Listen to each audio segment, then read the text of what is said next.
The deception of prey. The veteran empire stretched across 12,000 star systems, a behemoth of power that had stood unchallenged for over 8 centuries. Their warships blackened the skies of conquered worlds, their soldiers marched on 100,000 planets, and their emperor's word was law across a significant portion of the galaxy. Species either bent the knee or were broken beneath it. There was no middle ground, no negotiation, no mercy for those who resisted. Admiral Corax stood on the command deck of the Eternal Dominion, his scales gleaming under the blue light of tactical displays. As Supreme Commander of the veteran expansion fleet, he had personally overseen the conquest of over 300 worlds. His 14 arms, each a badge of honor granted for exceptional service to the Empire, flexed as he studied the holographic representation of a small blue planet. "Tell me about this world," Corax demanded, his voice a rumble that silenced the busy command deck. Scout Commander Zeth stepped forward, his 4 arms clutched nervously at data tablets. "The natives call it Earth, Supreme Commander, 3rd planet of an unremarkable yellow star. The dominant species, humans, have achieved basic spaceflight, but are confined to their own solar system. They've established rudimentary outposts on their moon and neighboring planet." Corax circled the hologram, studying the world from all angles. Resources, abundant water, diverse biological specimens, and significant mineral deposits. Nothing extraordinary, but certainly worth integrating into the Empire. Military capabilities. Zeth activated another display, showing Earth's orbital defenses and spacecraft. Primitive chemical propellants, basic ballistic weapons, and rudimentary energy shields. Their most advanced vessels would be outmatched by our scout ships. The Admiral's mouthparts clicked in amusement. Another simple conquest. Prepare standard invasion protocols. 30 warships should be sufficient to establish dominance. I want this world integrated within a standard rotation. There is one. Oddity, Supreme Commander. Zeth hesitated. Corax's head swiveled sharply. "Speak. Our long-range scans have detected unusual energy signatures from several of Earth's moons and asteroids. Nothing that matches known weapons systems, but the readings are inconsistent with their apparent technological level." The Admiral dismissed the concern with a flick of his primary arm. "Likely experimental technologies. Every species struggles desperately at the end. Prepare the fleet." 3 weeks later, a formation of 30 veteran warships emerged from hyperspace at the edge of the Sol system. Each vessel was a monument to veteran military might. Kilometer-long behemoths bristling with weapons capable of reducing cities to ash in seconds. Their hulls, crafted from materials harvested from the cores of dying stars, could withstand bombardments that would vaporize lesser ships. Captain Zalek commanded the lead vessel, the Swift Justice. A veteran of 17 conquests, he expected this one to follow the familiar pattern. A show of overwhelming force, terror among the natives, hasty surrender, and integration into the endless expanse of the veteran empire. "Entering Earth orbit in 8 minutes, Captain," reported his navigation officer. "Excellent. Prepare to broadcast the standard surrender demand once we're in position," Zalek ordered, settling into his command chair. As the Imperial ships approached, they detected numerous small vessels rising from Earth to meet them. Primitive military craft by veteran standards. "They mean to fight?" Zalek asked incredulously. "Scan those vessels." His tactical officer quickly analyzed the approaching human fleet. "Sir, they appear armed with only chemical explosives and basic directed energy weapons. Nothing that could penetrate our shields. They have no hyperspace capability and are still using radio wave communications." Zalek's mouthparts clicked in amusement. "They'll learn quickly enough. Target their largest vessel with a low-power demonstration shot. We don't want to destroy them completely.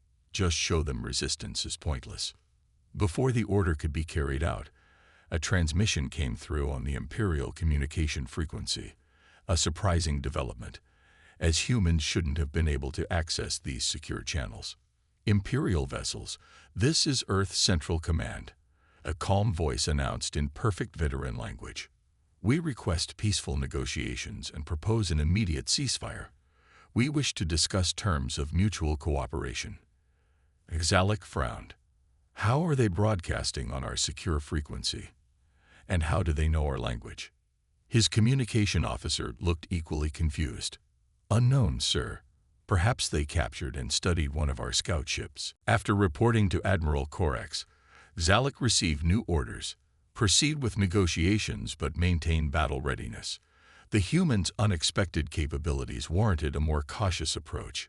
A small diplomatic vessel launched from Earth, requesting permission to dock with the Swift Justice.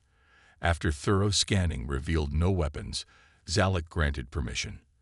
Ambassador Krell, a skilled veteran diplomat who had negotiated the surrender of numerous species, was assigned to meet the human representative. "Remember, Ambassador," Zalek advised, "this is merely a formality before their integration. Be firm but offer the standard terms: preservation of some cultural autonomy in exchange for complete political submission and resource access." Krell nodded confidently. "I understand, Captain." These negotiations will be brief. To Zalek's surprise, the human diplomatic vessel was more advanced than expected. Sleek and apparently utilizing some form of gravitational propulsion the Empire's scouts hadn't observed. It docked smoothly with the Swift Justice. The human representative who emerged was a woman of average height with short silver hair and a simple navy blue uniform bearing no visible rank or insignia. She bowed respectfully. "I am Li Chen, representative of the United Earth Government," she said in flawless veteran. "Thank you for agreeing to this meeting." Ambassador Krell smiled confidently. "The veteran Empire welcomes peaceful dialogue. Please follow me to our conference room, where we can discuss your world's integration into our glorious empire." Li's expression revealed nothing as she nodded. "We wish only to discuss terms that will benefit both our peoples." As they walked through the corridors of the Imperial ship, Li glanced briefly at various systems and technology, her eyes quickly taking in details that Krell failed to notice. When they passed security checkpoints, she observed the guard rotations and weapons with subtle interest. Ambassador Krell remained unaware of her assessments, believing himself to be in complete control of the situation. Like the Empire itself, he had already decided Earth's fate, never considering that the humans might have plans of their own. What neither Krell nor any Imperial officer realized was that Earth had detected their scout ships years ago. What they had observed was only what humanity had wanted them to see. Deep within the asteroid belt between Mars and Jupiter, the massive space station Vigilant floated silently among the rocks and debris. To anyone passing by, it would appear to be just another asteroid, its surface perfectly matching the surrounding space rocks and its heat signature carefully masked. Inside, however, Vigilant buzzed with activity. The station stretched nearly 8 kilometers from end to end, housing over 20,000 military personnel and scientists. It was one of 40 such hidden bases that humanity had built over the past 3 centuries. Fleet Admiral Zhang stood on the command deck, her uniform simple but elegant, dark blue with minimal gold markings of rank. Unlike the gaudy, ornate uniforms of veteran officers, human military attire was designed for function rather than show. She studied the massive holographic display dominating the center of the command deck. It showed the position of every known veteran ship across a 3-dimensional map of the solar system. Red markers indicated Imperial forces. Blue markers showed humanity's hidden assets.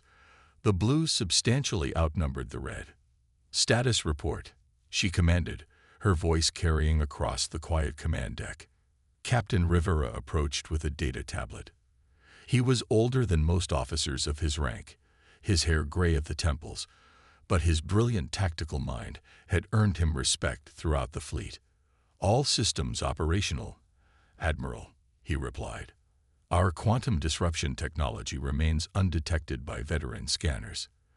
The diplomatic team has engaged with the enemy flagship as planned." Zhang nodded. "And our fleet. The 1st, 3rd, and 7th battle groups are in position.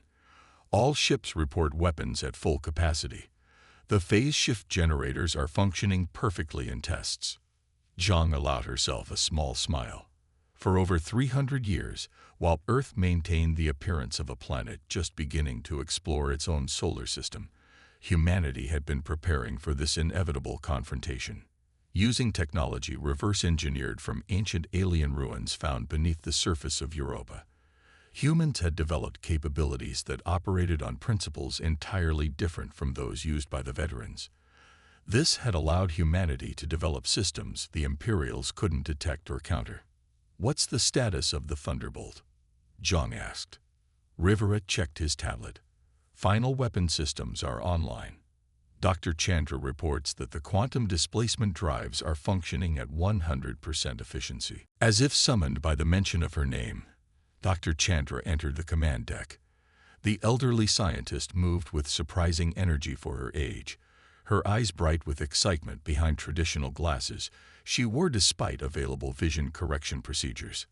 "Admiral, you must see this," she said without preamble, activating a small projector she carried. The device displayed footage of a test firing of their newest weapon. A small probe fired an energy beam at a target designed to simulate veteran shield technology.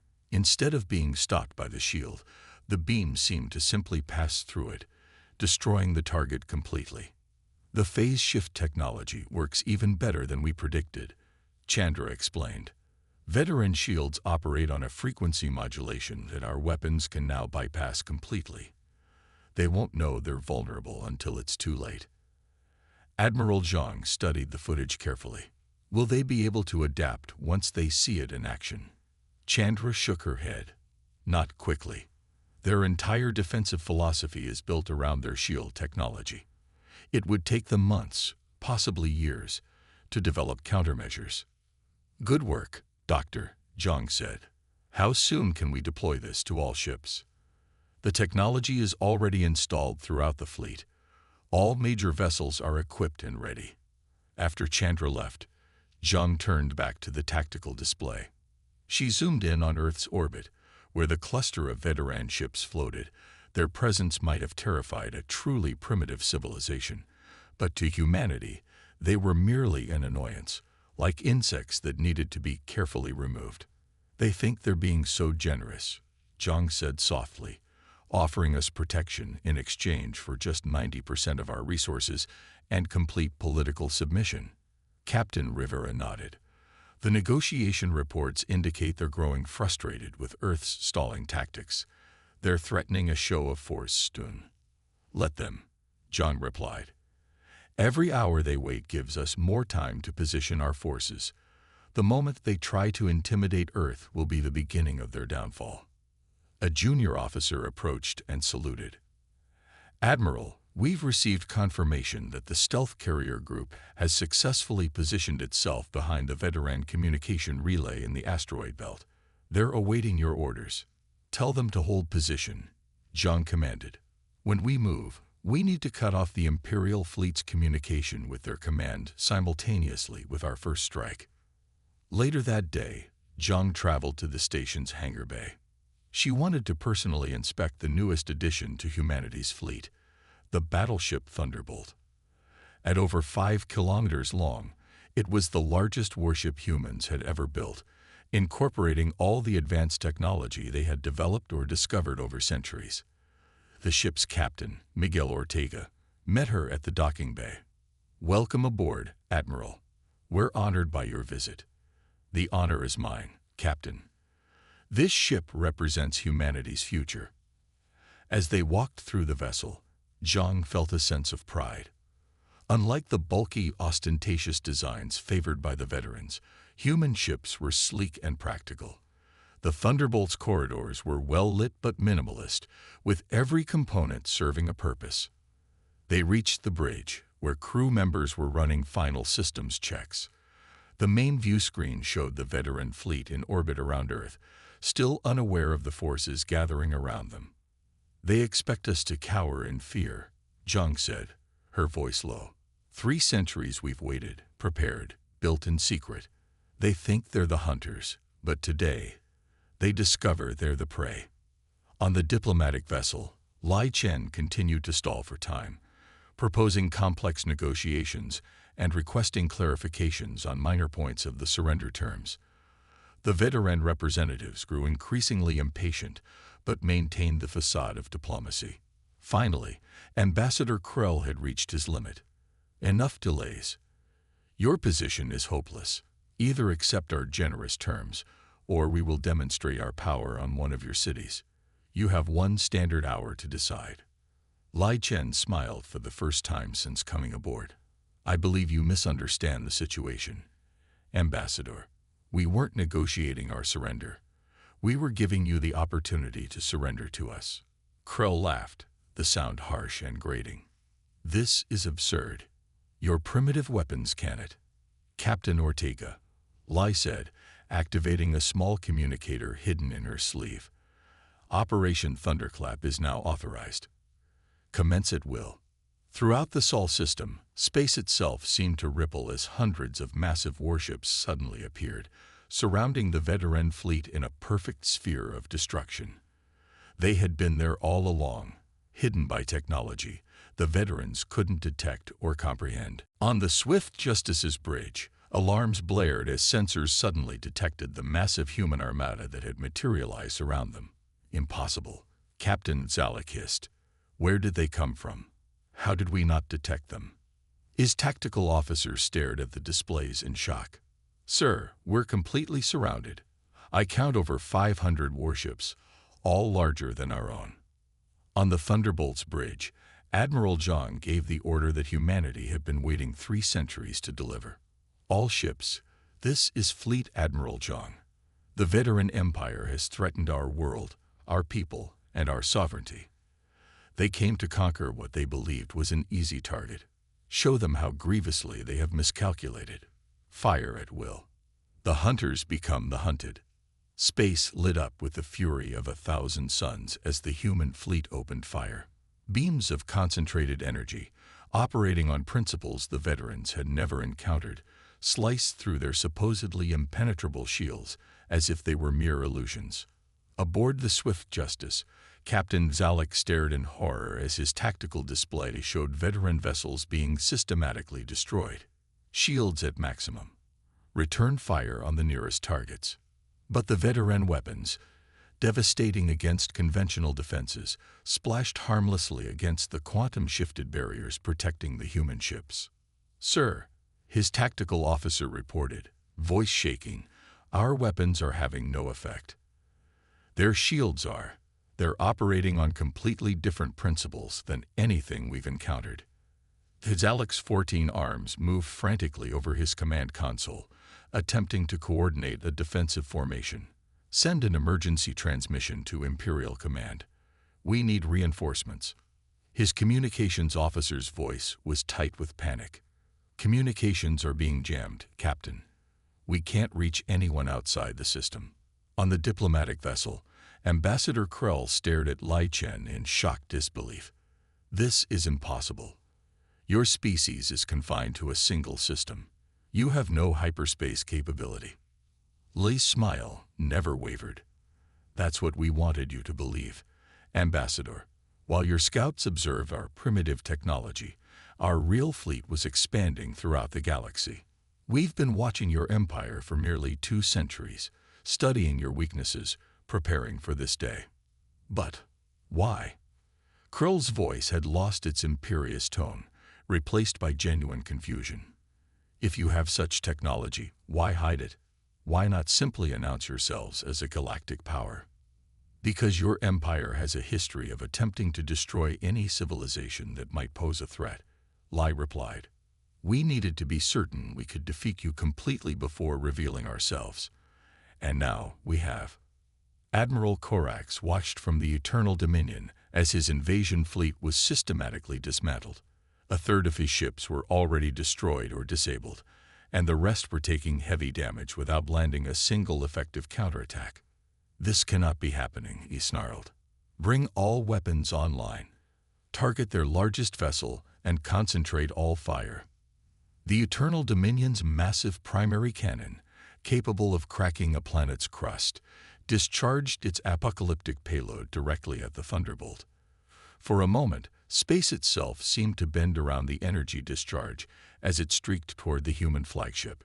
The beam struck the Thunderbolt's shields and vanished, absorbed completely without causing so much as a power fluctuation.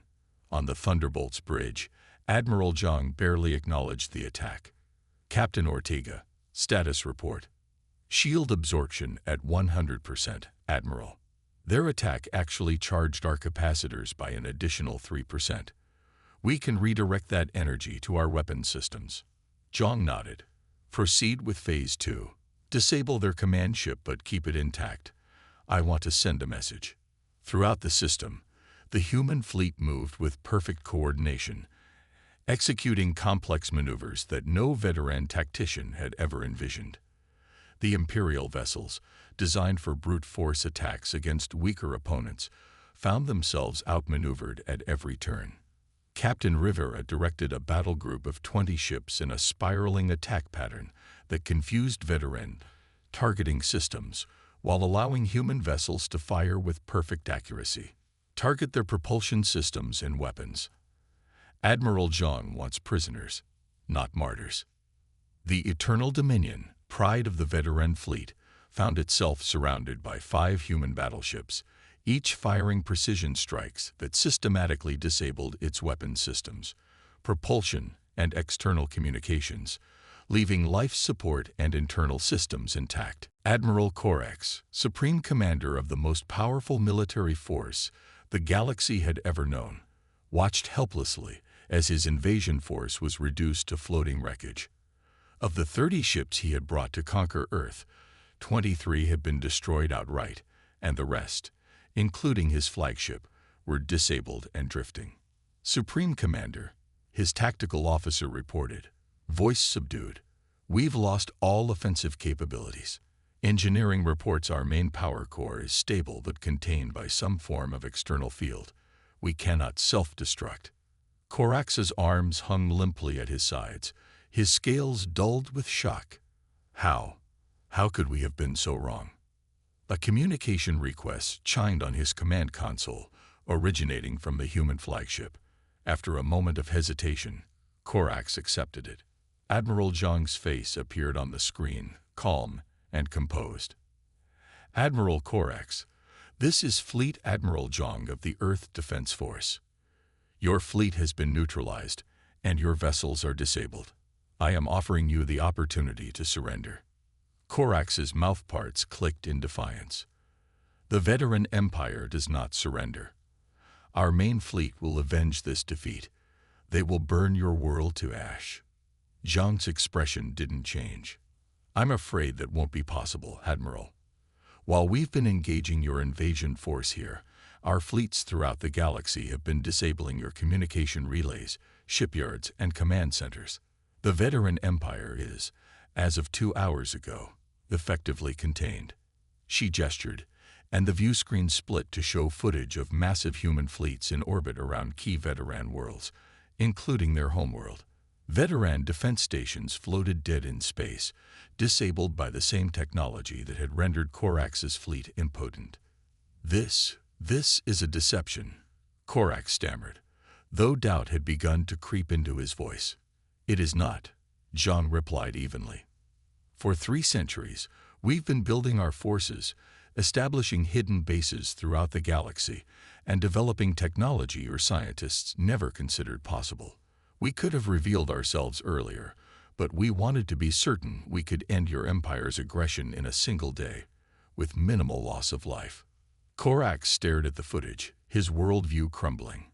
The empire he had served his entire life, the unstoppable force that had conquered thousands of worlds, had been defeated in hours by a species they had dismissed as primitive. What are your terms?" he finally asked, his voice barely audible. "Unconditional surrender of all veteran military forces," Zhang stated. "In return, we guarantee no harm will come to civilian populations. Your empire will be dismantled, and each world will be given the opportunity for self-governance or to join a new galactic confederation based on mutual respect and cooperation." She leaned forward slightly. "This is not a negotiation, Admiral. It is the new reality. The age of the veteran empire is over. In the days that followed, the galaxy watched in stunned amazement as humanity revealed the full extent of its presence and power. The species that most had believed was confined to a single world turned out to have established over 600 colonies and outposts throughout the galaxy, all carefully hidden from veteran detection. The technology that had allowed them to achieve this feat originated from the ruins of an ancient civilization discovered beneath Europa's ice, a civilization that had apparently seeded the galaxy with life billions of years ago before mysteriously vanishing, while the veterans and other species had developed technology along similar lines, harnessing energy through manipulation of conventional physics. Humans had discovered an entirely different approach based on quantum principles and dimensional manipulation. This divergent technological path had made human advancements virtually invisible to conventional detection methods. Their ships could phase partially out of normal spacetime. Their weapons could bypass standard defenses, and their communications were impossible to intercept or decode using standard methods. 3 weeks after the Battle of Earth, representatives from over 200 species gathered on a neutral space station to witness the formal surrender of the veteran empire and the establishment of the new Galactic Confederation. Many had been subjugated by the veterans for centuries. Others had managed to maintain a precarious independence through isolation or tribute. Admiral Zhang, now serving as Earth's representative to the Provisional Governing Council, addressed the gathered delegates. For too long, the galaxy has lived under the shadow of empire, a system where power was the only currency and conquest the only policy. Today we begin a new chapter. The Galactic Confederation will be founded on principles of mutual respect, scientific cooperation, and collective security. She paused, looking around at the diverse gathering of species. Many of you may wonder why humanity hid its true capabilities for so long, why we allowed the suffering under veteran rule to continue while we built our strength. The answer is simple but difficult. We needed to be certain we could end the cycle of empire permanently, not merely replace one dominator with another. Now, our work truly begins. The technology that allowed us to defeat the veteran empire will be shared with all member worlds. Together, we will build a galaxy where advancement comes through cooperation rather than conquest.